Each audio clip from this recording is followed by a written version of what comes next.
Thanks for tuning in to Minds of Tomorrow. I'm your host, Luis Acevedo, and with me today I have Wales Only. He is a YouTuber and one of the most prominent figures in Hex so far. So, Wales, thanks for joining me, man. Thank you for having me, brother. I appreciate the time. Of course. So, today when I was browsing on Twitter, I came across something you retweeted, and I had no clue about it.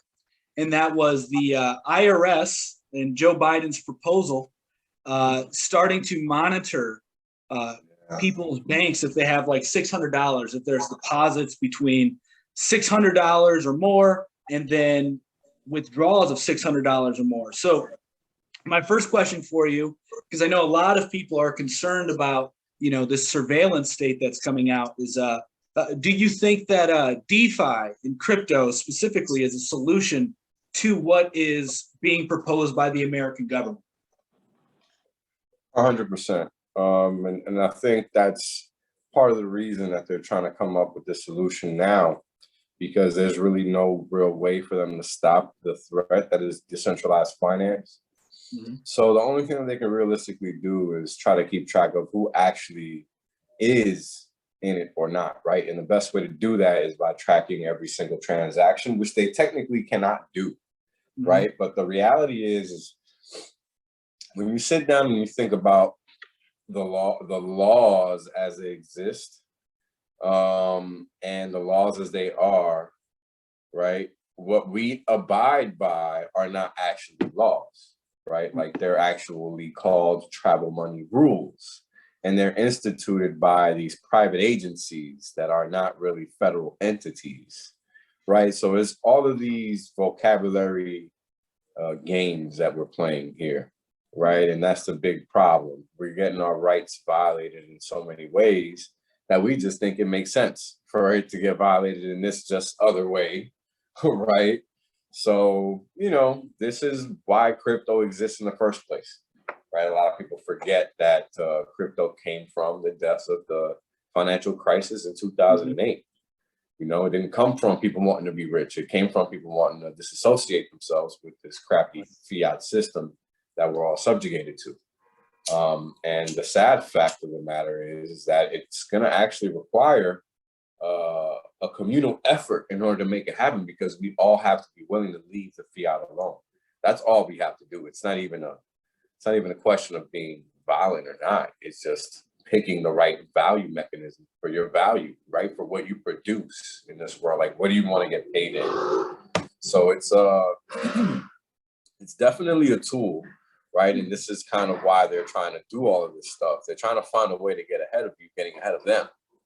And this is the best thing that they could come up with. And of course, it's a breach of your Fourth Amendment rights in so many ways. It's not even funny.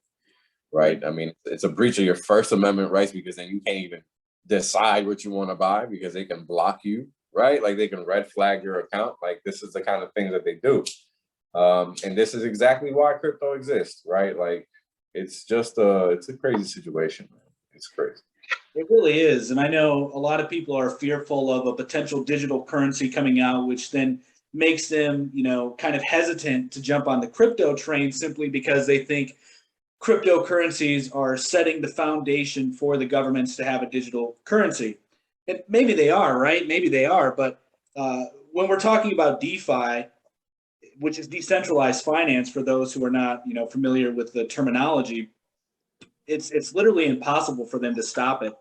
And I think that what we're seeing right now is quite honestly, a financial reset taking place, and it's a battle between the state and the people as to who's going to have control of this new economic system, this new financial system being developed, because every 30 to 40 years, something like that, we see this big systematic change in finance. We went from the gold standard to then FDR. Most people don't even talk about this, but FDR, was the one who initiated the United States getting off the gold standard. And then Nixon just kind of put the nail in the coffin in like the 70s, I believe.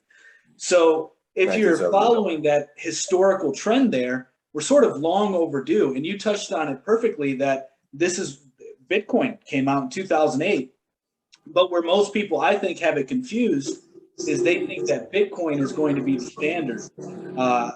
but I think that there is a far superior product out there by every metric that there is, and that product is Hex. So do you think that there's, as opposed to a Bitcoin standard, do you foresee there actually being this Hex standard where countries are using it and corporations are using it, and then essentially it's decentralizing the Federal Reserve?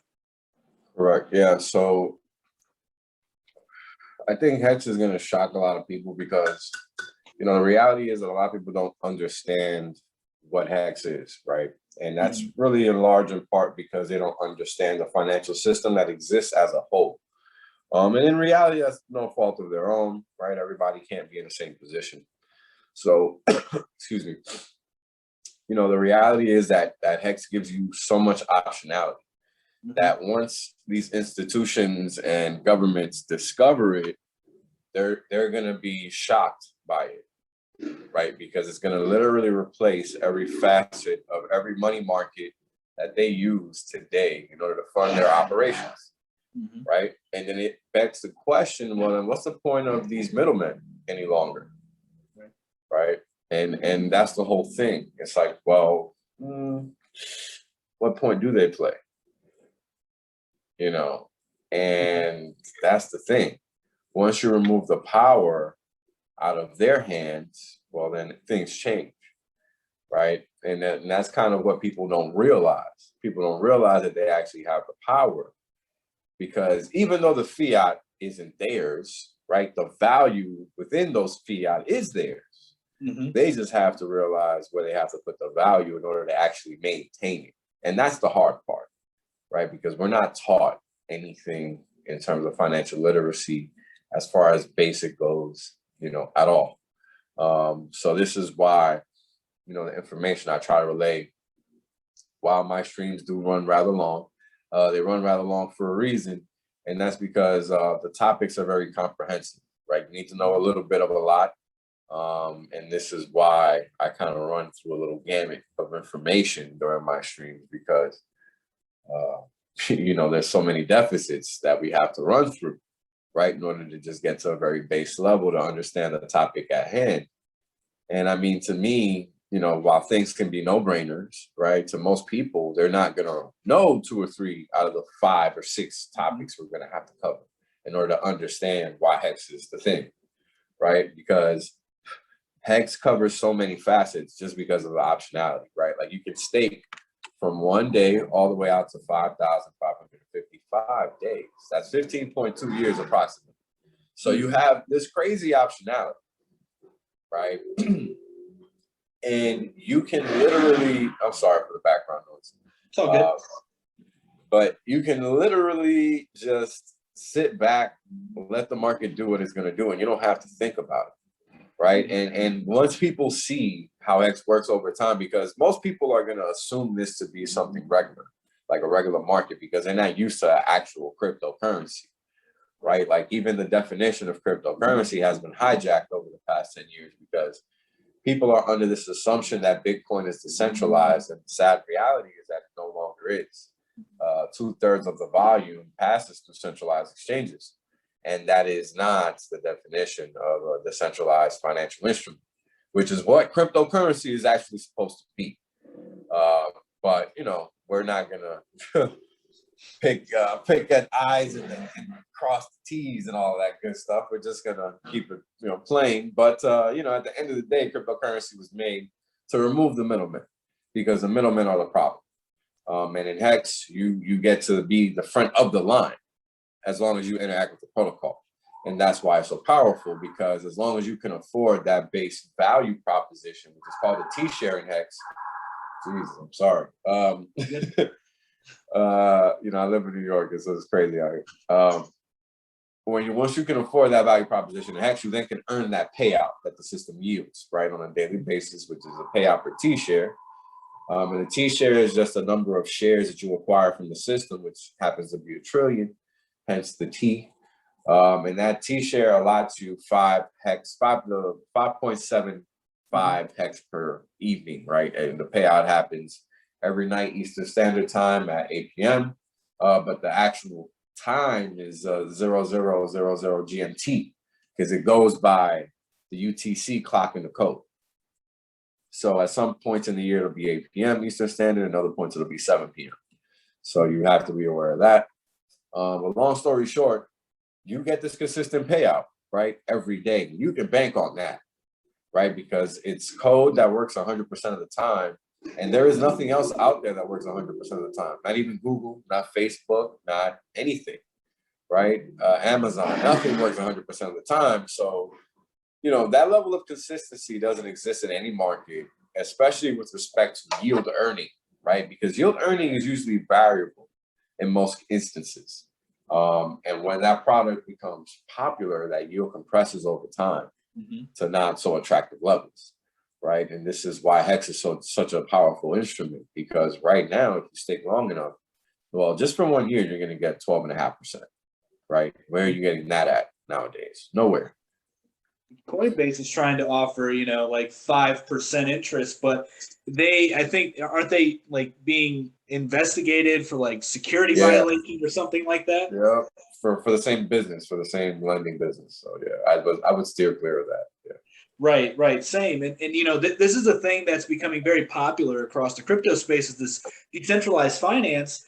And as I was telling you before, you know, like I didn't get into Hex or knew anything about it until it was like at 4 or 5 cents about a year after its launch. And I wasn't really big into the whole DeFi space just because intuitively I'm a big believer of intuition, man. I think that, you know, intuition, in my opinion, trumps pretty much everything.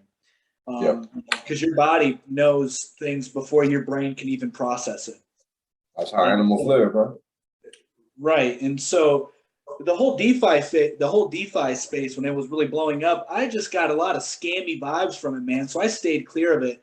And I'm glad I did, because a lot of people lost a lot of money trying to make these insane yields that they just couldn't actually be met. You know, people were just left holding bags. And so I just like played it safe at that time. I was just mainly focusing in Bitcoin and Ethereum, because everything else in crypto is just so, not every other crypto, but I would say like the vast majority of it, you have to be very dubious of, just because of, I hate to say it, but a lack of regulation is going to bring out the criminals, essentially. You know, there is some need for some regulations. Well, you know what it is? I wouldn't call it regulation. I would just call it a lack of knowledge, right? Fair. Because, you know, the reality is even if you would have regulations, you still have players like CoinMarketCap, right? Which actually promote misinformation as if it wasn't misinformation, you see? So the reality is that education is really the biggest factor. And that just works across the board, right? Even when you're talking about something as nuanced as taxes, right? Because even in the tax zone, right, everybody's taxes are not the same. So even in that case, it's a function of education, right? If you don't have a good CPA or tax advisor, you're not going to win the game, right? You're going to be at a deficit. So, you know, reading is the key, man. Reading is the key. You know, when I first came across Bitcoin in 2010, I didn't make the smart decision of holding on and forgetting that I own it, right? So I'm a cautionary tale. So take it from me. Education is the key. If you don't know, you know, you're going to get left behind. So you're absolutely right, man. And that's why I think that financial education specifically, financial literacy specifically, is so crucial, especially in today's world where you have insane inflation going on. They're just printing money like crazy. And most people are still stuck in the boomer mindset of, I need to get a savings account. I need to buy a house because a house is an asset. And I need to just work my job for 40 years, and hopefully my 401k will do me right and my company will throw me. But that's going out the window.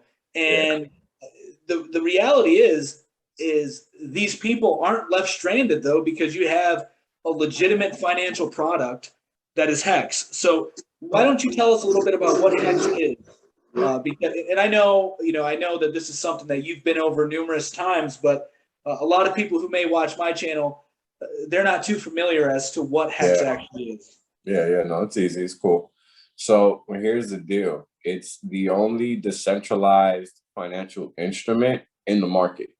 Everything else actually has a mechanism that forces you to give up control of your keys, right? So what is Hex from a technological standpoint? From a technological standpoint, Hex is simply a smart contract. And what that means is that it's just a protocol that allows you to do a specific function with it, right? And in this instance, that function happens to be earn interest, right? Earn a yield. That's what you're trying to do here. You're trying to earn a yield. So when you're buying Hex and you're staking it, you're trying to earn more than just the Hex you bought, right? And then the question becomes, well, for how long do you want to stake it, right? And then there is where the question is answered based on what you desire, right? Do you want to stake it for 90 days? Do you want to stake it for a year? Do you want to stake it for the max, right? Do you understand why you want to stake it for that long? Whatever the duration is. So the whole big thing about it is that there's no intermediary. It's just you and the contract, right? So there is no third party upon which you have to rely for this interest. This yield is being paid out by the protocol itself.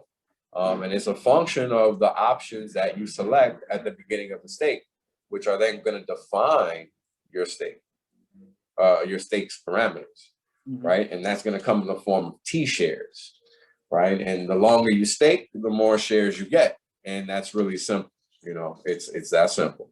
So it functions like a CD, right? And that it pays you interest. But the difference here is that this CD, you know, in the real world, you don't get any more capital appreciation or more capital gain.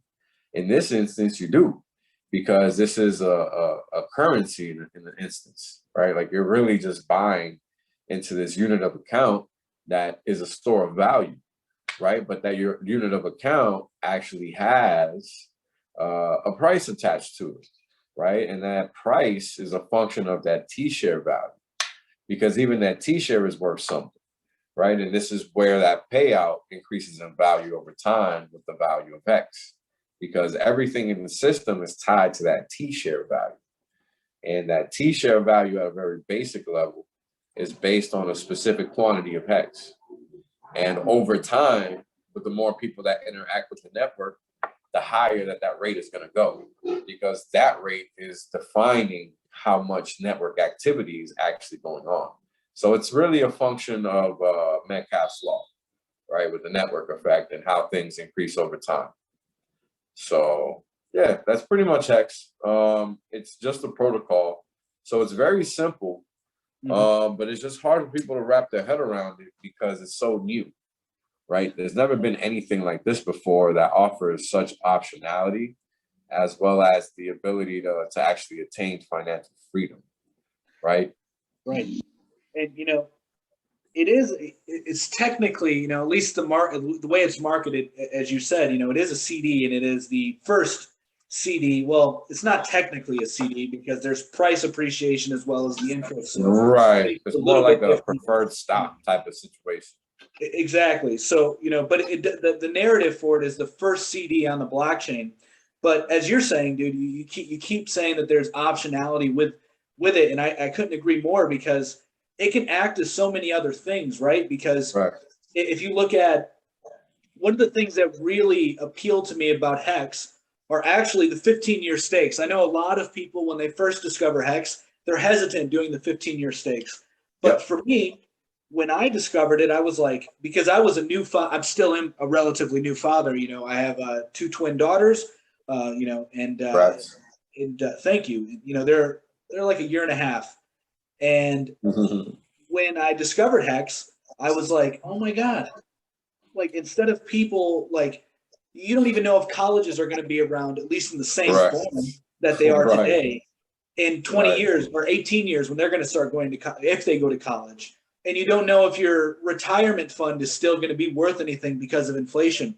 So when I discovered it, I was like, this is a beautiful thing for people who have children as well. Like this is a way that you can prepare the future for them too. So that way they can have some sort of financial stability or financial freedom, not just yourself. And that's the big thing with Hex, is that it's, in my opinion, it incentivizes people to create generational wealth, man. 100%. 100%. Anytime that I'm talking about Hex and making money, I'm literally only speaking about creating generational wealth because this is what that tool allows, right? I envision a future where something like Hex is going to be the standard of value worldwide because it actually maintains and sustains value. It's designed to do that. I have a specific chart that I created that is, it's literally just showing the increase in value over time between Hex and, or not even Hex, but the value proposition of Hex, which is the T-share, the dollar cost of the T-share divided by the dollar cost of Ethereum and the dollar cost of Bitcoin, right? So I'm just looking at the ratio of the two, right? So what's happened over time is that the T-share chart is constantly going up and to the right, constantly. And of course, it gyrates and fluctuates like everything else, but the whole idea is that over time, it only goes in one direction, and that's up, and that's it, right? But even over time, right, we have to let time pass before the value continues to build, right? So the system is paying out every day around the clock, right? It's paying you every 24 hours without fail, right? Because even if the system isn't online, so to speak, in the background, the code is still doing what it's supposed to do. So whether it's connected to the internet or not doesn't actually matter. Right. You know, so that's important to understand. It's still going to be tabulating what's owed to you. So at the end of your stake, you're going to be paid out what you're owed. And it's that simple because there's no third party. It's just a protocol. So this is, you know, a function of design that's never existed before in finance, right? Now you have total control. You don't have to get upsold anything. You just decide how long you're going to stake it, and that's it. And again, you know, for somebody that's new to this, I suggest you consider at least a 30% allocation long-term to the max because you're going to get the maximum amount of rewards that the system offers at that rate. And that's important because what happens if this so-called T-share does become the highest quality collateral in the world? You're going to wish you had some shares. Because while we call them T-shares, it's just because the basic measure of the system is a trillion shares because that was the cheapest setting on the level, right? Like that was it. That was the highest value for the shares. And it's a trillion of them. So everything less than that is just a fraction of that value. So it's going to be a billion, then a million, then 1,000. And that's it. You know, it's no biggie. Whatever you can afford, you just need to get it because it's going to be like Bitcoin. Right? How many Satoshis do you have? Right. Right. Yeah. And you know, like a T-share has already surpassed the price of Ethereum. What is it now? Like $8,000 or $9,000 as of right now? Correct. I'll tell you the exact price right now. Okay. And just in case people didn't hear before, 10,000? It's 6,900 right now. 6,900. Okay. Gotcha. And just in case, you know, people are wondering, how can it guarantee to keep going up? Well, because Hex just pays, the T-shares just pay you in Hex. And obviously Hex is then valued in dollars. So then the price can fluctuate for T-shares as well. But because, so go into the T-share, how they work a little bit, because they have a compounding effect. It ratchets it up. And I think you can explain it a lot better than I can. Yeah, no problem. So the T-share is a value proposition, right? When you're buying Hex, you're buying a stake Hex. And what that means is that when you're staking Hex, you're making a claim to obtain a T-share or some shares, right? Whatever quantity you get. And what that then implies is that you're trying to get a share of the daily payout that the system generates. And that payout is divided out amongst the stakers in the system. And that's where the payout per T-share number comes from. So that number is typically around 5.75 around these days. So what that means is then if you're staked and you have one T-share, you're getting 5.75 Hex a day. And that's it. So if you're getting that payout, then that means at some point that stake is going to end. And when that stake ends, what happens is that the system calibrates how much you've made during that time. And then the system adjusts what you can earn on your second go around, because you already earned and you can't get more than somebody that's entering at that point in time because you already earned. So it keeps it fair, right? And then here's the thing. The way it does it is mathematical. It takes into account what you've already made. So it's literally calculating what you've earned and making it fair so that the next guy doesn't earn more than you, but you don't earn more than him either, because it's all mathematically defined. So over time, the system is going to require you to pay up with more hex to obtain that T-share. And that is called the T-share rate. And that is defined by a specific quantity of hex. And that changes over time. And those are like little Bitcoin halvings, if you will, because that's what's actually happening in the system. So while the system of hex doesn't have a clock on how many halvings it's going to have, it's going to constantly have, which is why you get this explosive price growth versus everything else, because it's literally designed by default to do that. Because every time the system is recalibrating, it's requiring more hex, because there's literally no line in the code that says it can go down. So it can only go up. Right. And, you know, T-shares are actually the most valuable thing in the Hex ecosystem. You know, owning Hex is extremely valuable, but what's actually, I think, the most impressive thing is the T-share, how that's set up, that, you know, as you just described. And another really, I think, just the game theory in Hex is amazing. And one part in particular I'm thinking of is the emergency end stake, where the stakers who are still staked, and if somebody does an emergency end stake, they get a portion of that proportional to their T-shares.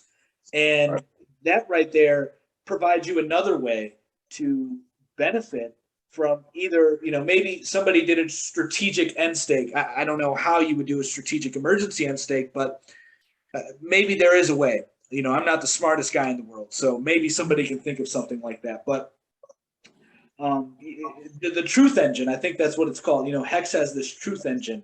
So essentially, for the emergency end stake, for those who are unaware, basically, if you are to stake your Hex for a year, let's say, but then you don't actually fulfill that commitment and you want to end it, you're going to be penalized and pretty much lose all of your principal. And all of that principal is going to go to the rest of the stakers. And, you know, full disclaimer, I haven't even said this, you know, I am a Hexican. You know, I do have stakes in Hex, and I think that it's a wonderful financial product, and I think it is the future, which is why I have it on the show. Yeah. But, yeah, man, what are your thoughts on those emergency end stakes and the truth engine? It's cool because here's the thing.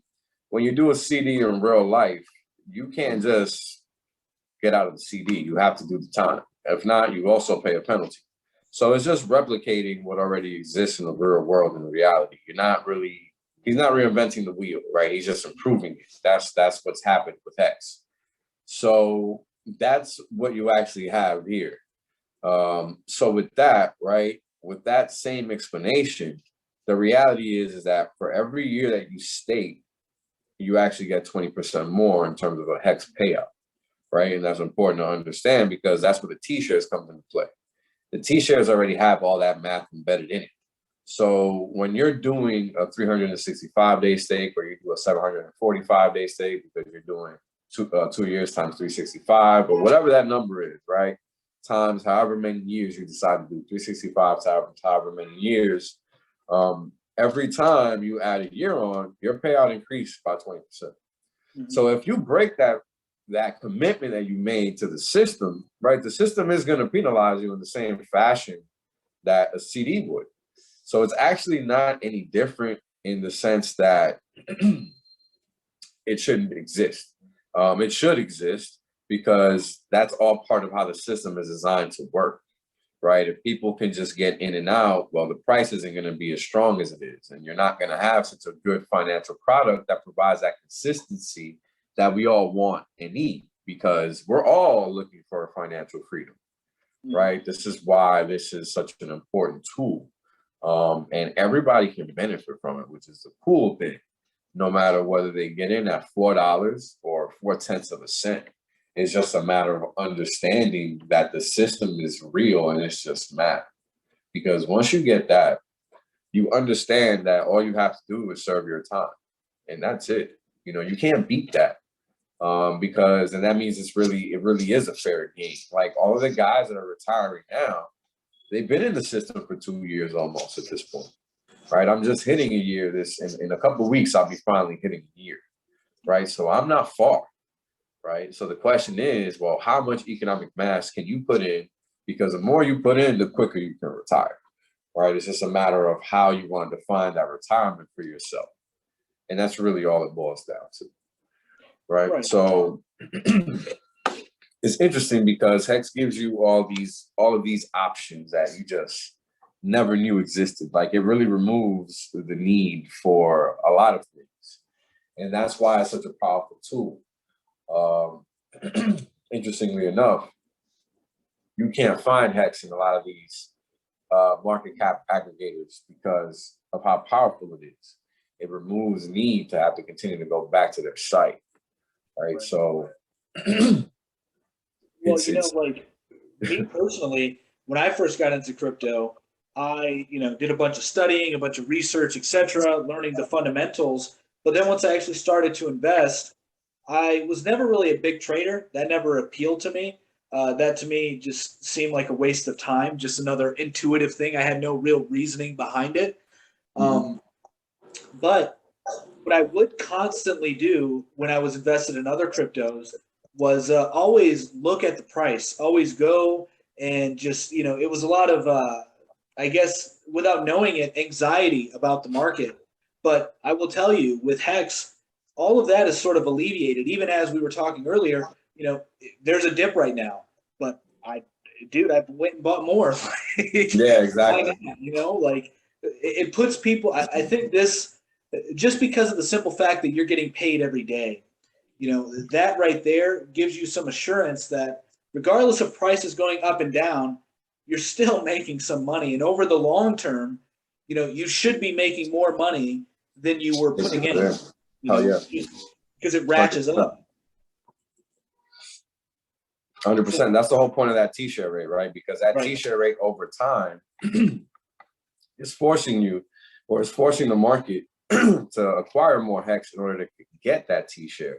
That's the only way, right? So by default, the system is forcing you, or is forcing the market to capitulate and get more Hex in order to sustain what it's trying to earn, all right, which is the payout that the system generates.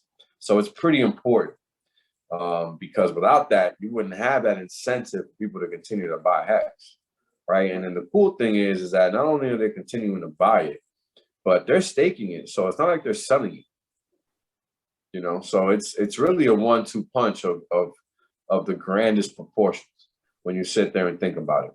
Because what other market gives you that 1-2 punch off the beat, right? Like you're buying this coin, and in order to make money in the easiest way possible, you have to lock it up, which is going to by default make those coins disappear, right? Which in turn is going to entitle you to earning a payout every day of at least 5 of these coins, right? And the longer days you're in the system, the more you're going to make. And that's pretty much it, right? Once your stake is done, well, then your stake is just done. Right. And that's why in the Hex community we call T-shares money printers, because that's essentially what they are, right? And for people that may be kind of skeptical of that, just think about the cantillionaires in America, and the cotillions, if you're not familiar with that term, basically very wealthy people who are next to the people who are buddies, are essentially with the people of the Federal Reserve, and they are the first ones to get bailed out, to get money. They're right next to the printing press. So essentially with Hex, it decentralizes that. And if you own a T share, a B share, an M share, whatever you can afford, you then become, the money printer. You're right next to the money printer. The money printer is working for you. And that's such a empowering thing, especially in a time, these economic conditions where we live, where we're currently living. Like we talked earlier about what they're trying to do with the IRS, and then we have other laws being in place to try and stifle innovation for crypto in America, which I think they'll all be futile. But another important thing that I think makes Hex stand apart is the future market supply. It actually has a chart showing you, I don't know if it's an accurate or if it's an estimated chart of the future market supply. And you will find that nowhere in crypto. Right. Like, it just doesn't exist. Yeah, so that chart you're talking about can be found on Hex.vision. It was made by one of the sharpest devs in the community. He works on Staker app. I think his handle is Firebun. Yeah, it's Firebun. And he works with another guy named Steph. And they work on this cool app called Staker app. And that's pretty much the primary onboarding tool that most Hexagons use to get people into the system so they can at least have somewhere to see the value of their Hex in real time.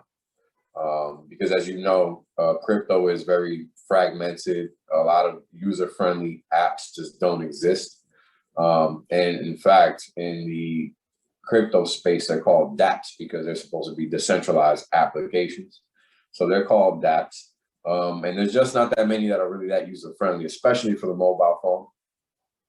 Especially depending on the state where you live, right? Because if you live like in a state like in New York, where you're not supposed to be able to do stuff with crypto, the phone can pick up, you're trying to do it, it'll block you. So, it's all these things that the user has to contend with. It can be a battle, it can be a challenge. And, it happens for a reason because they don't want people to be financially free, clearly. What other reason could there be to make up these ridiculous rules because they're not even laws, right? Right. And that's the funny thing. Like, it goes back to just that simplicity behind what's going on.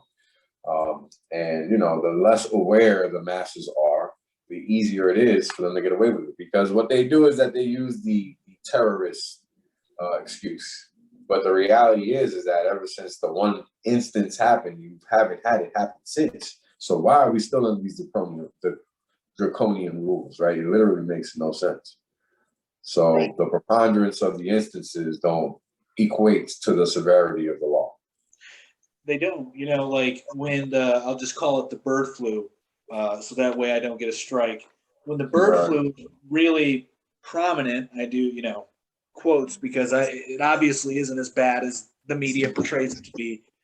But anyway, when that was really going on, some of the grocery stores around where I live, they weren't accepting cash anymore, which also made people very fearful of like I already said earlier, a digital currency. And so we already see the groundwork coming in place. And what I think people should be paying attention to are the exchanges, because there's a lot of criticism given to banks and central banks. But what is not being seen right now by most people is that these crypto exchanges are literally becoming the new banks. Like in Wyoming, the Kraken exchange, it is now legally a bank in Wyoming. And so the governments are going to take over the exchanges and they're just going to become banks. And that's why I think it's so important people know about these true decentralized financial products. And I haven't found one anywhere near as good as Hex, if I'm being quite honest. And I think it's the only one that truly exists. Yeah. I've been involved in finance for 10 years. There's not anything like this on the planet. Period. Right. Even owning an oil well isn't this good. Yeah, you're right, man. You're so right. So, where can people find you if they want to stay up to date with what you do? Because you do very good analysis. You do a lot of charts, and you're very mathematically inclined. So you provide a lot of information and insight that people can't find. People may have a hard time finding elsewhere. So where can people find you? You can find me on YouTube at youtube.com/Wills Only. I also have a website at willsonly.com. And I also have a Twitter handle where I do a lot of communication with just general public. And that's Twitter handle is Wills Only with a number one at the end. And I'm also on Telegram, t.me/Wills Only. So I guess I'm kind of all over the place. I never really thought about it. Right. Well, Wales, man, it's been awesome talking with you. Thank you for coming on the show. I really do appreciate it. My pleasure, man. Anytime. Seriously, it was a good conversation. I appreciate it. Awesome. Of course.